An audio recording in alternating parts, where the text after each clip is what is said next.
Hello.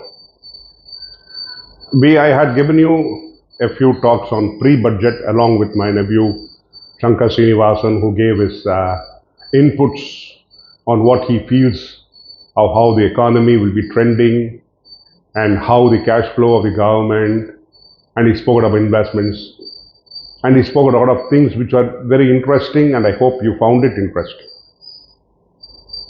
Today, I am going to talk something which is at the back of my mind, something which is really worrying me and upsetting me. See, India was the largest trading economy in the world once upon a time.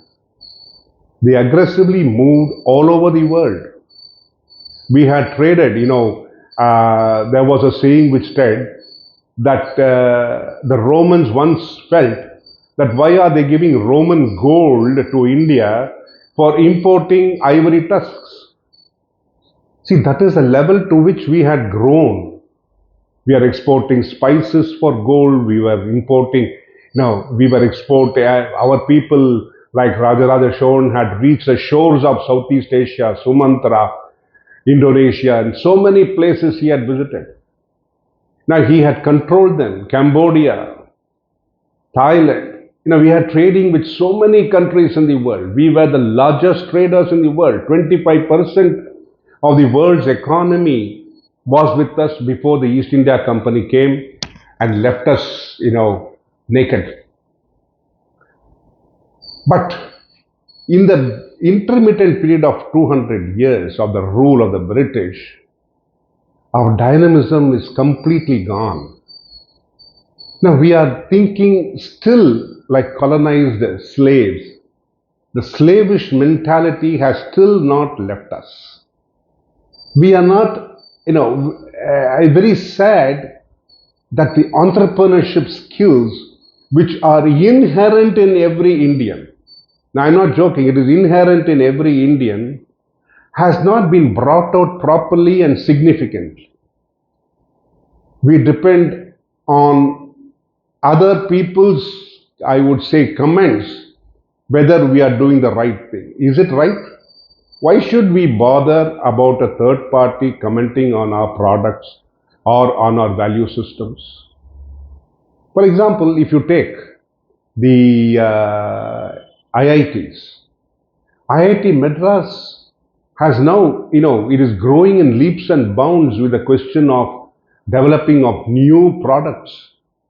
The the entrepreneurship levels have become so high that new products are coming out like flies. It is so wonderful to watch all these new startups which are coming up. Very recently, it was more than I think it's a year old, where there was a thought process of putting in a seaplane, gliding just over the surface of the ocean and reaching from Chennai to Calcutta in I think 2 to 3 hours. Imagine, it has still not come to operation, but putting into an operation such a skilled item which will reduce costs, which will give momentum to our traveling methodology, reducing pollution, reducing traffic within the cities. Just imagine how much we are looking at. But there's another side to the picture. We have become complainers. What are we complaining about? The government is not doing this, we cannot do this, if we import regulations, we will not be able to comply. Why? The government is now looking at the compliance. It's a two-way street. Why is the government, for example, I read in the newspapers a couple of weeks ago that the government is putting regulations on the manufacturing of medical products in a small scale industry.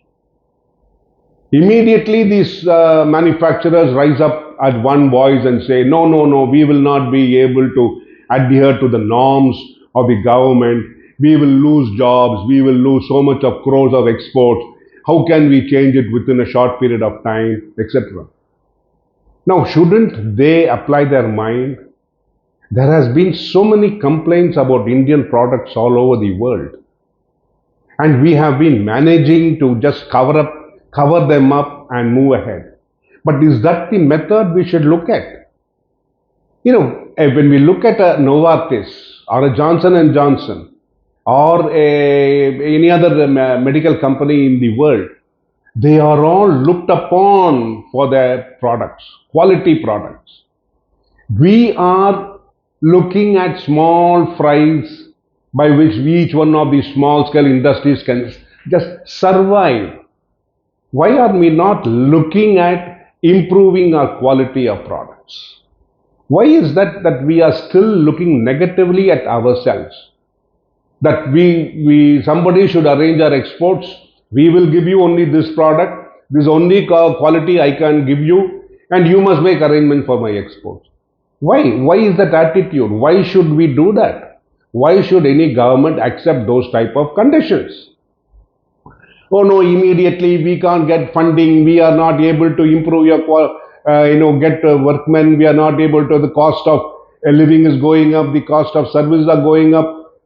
But contrary, we are having a lot of equipment which is available. You can modernize, you can look at new type of equipment which will give you, well, in a short while it may give you a dip in your profits or even your revenues or increase, because depreciation cost or interest cost may go up. You may suffer losses for a couple of years.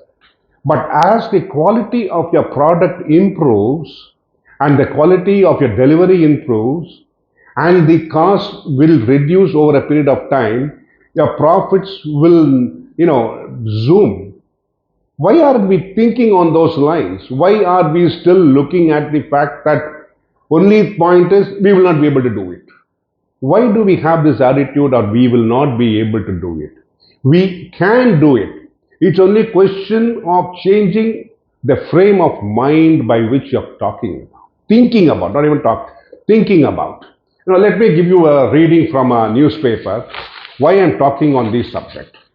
For example, I read it here only, the newspaper. It said that over 60% of MSME pharma companies may shut down. Industry warns of drug shortages. Threat to India's dollar supply of the timeline for compliance not extended. Why this threat? See, we are losing quality, quantity. Why shouldn't we improve our quality to challenge other countries? Oh no, we have to maintain this cost, only we'll be able to challenge, say, X, Y, and Z country.